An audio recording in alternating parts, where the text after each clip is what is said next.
அந்த செல்லுமே, தினமும் ஒரு பெண் உன் வீட்டிற்கு வந்து எப்பொழுதுமே பொழுது போன நேரத்தில் அழுது அழுது ஒரு வார்த்தையை, அதாவது தப்பான வார்த்தையை சொல்லி அழுது கொண்டு உன்னிடம் பேசிக்கொண்டே இருக்கிறார். ஒன்று நீ தெரிந்து கொள், பொழுது போன நேரத்தில் நீ யாரிடமும் உட்கார்ந்து பேசாமல் தெய்வத்தை வணங்குவதுதான் மேலானது. தங்கமே, அடுத்தவன் பேச்சு எதற்கு நமக்கு என்று நீ அந்த பெண்ணிடமிருந்து தள்ளி போய்விட. எப்பொழுதும் வருகிறாளே, பொழுது போன சமயத்தில் உன்னிடம் பேசிக்கொண்டு இருக்கலாம் என்று வருகிறாளே, அந்த பெண்ணைத்தான் சொல்கிறேன். அவள் ஏனமோ அவளுடைய கவலையை சொல்வது என்று நினைத்து உன் மீது அவளுடைய கஷ்டத்தை உன் மீது திரிக்கிறாள். அதுதான் உண்மை. அதுதான் உனக்கு இவ்வளவு பெரிய பிரச்சனையாக மாறிக்கொண்டிருக்கிறது. பொழுது போன நேரமோ இல்லை சாதாரண நேரமோ பெண்மணி எந்த ஒரு வீட்டிலும் அழுவவே கூடாது. அதுவும் சம்பந்தம் இல்லாமல் அழுது கொண்டு இருக்கும் பொழுது தெய்வம் எங்களை மிகவும் கஷ்டப்படுத்துகிறது. இதனால் தேவையில்லாத பிரச்சனைகள் உன் வாழ்க்கையில் ஏற்படுகிறது. அந்த பெண்மணி வருவதை முதலில் நிறுத்திவிட. அவரை முதலில் வீட்டிற்குள் சேர்க்காமல் இரு. தினமும் அழுது அழுது உன்னுடைய நல்லதை கூட அவள் வரவிடாமல் அவள் என்னமோ கவலையை குறைப்பதாக சொல்லி உன்னிடம் வந்து உனக்கான கவலைகளை ஏற்றி உனக்கு நிம்மதியே இல்லாமல் ஆக்கிவிடுகிறார். நம்பிக்கையாக தெய்வத்தை வணங்குகிறார். ஆனால் உன்னுடைய தெய்வம் உனக்கான நல்லதை செய்ய விடாமல் செய்வதும் அவள்தான்.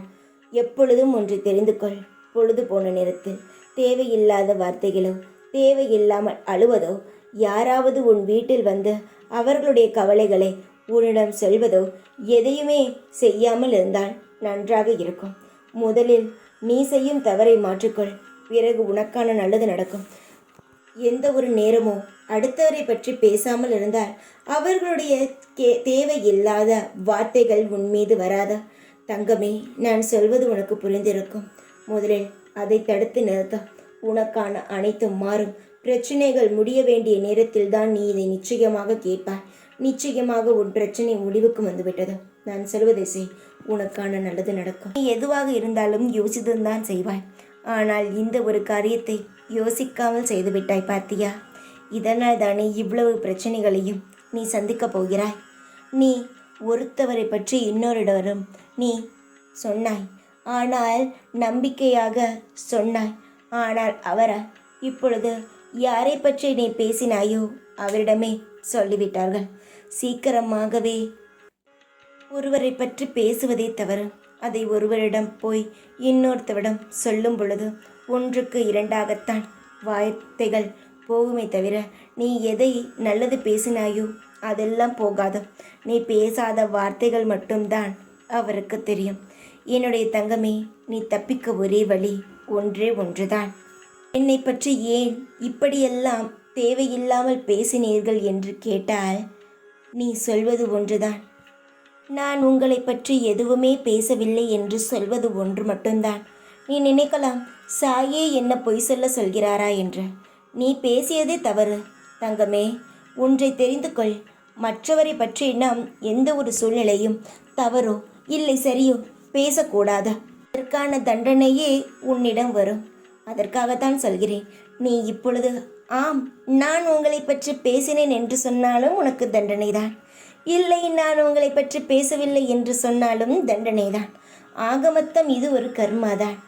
அதனால் தான் சொல்கிறேன், யாரை பற்றியும் யாரிடமும் எந்த ஒரு பேச்சையும் பேசாமல் இருப்பது நல்லது என்றார்.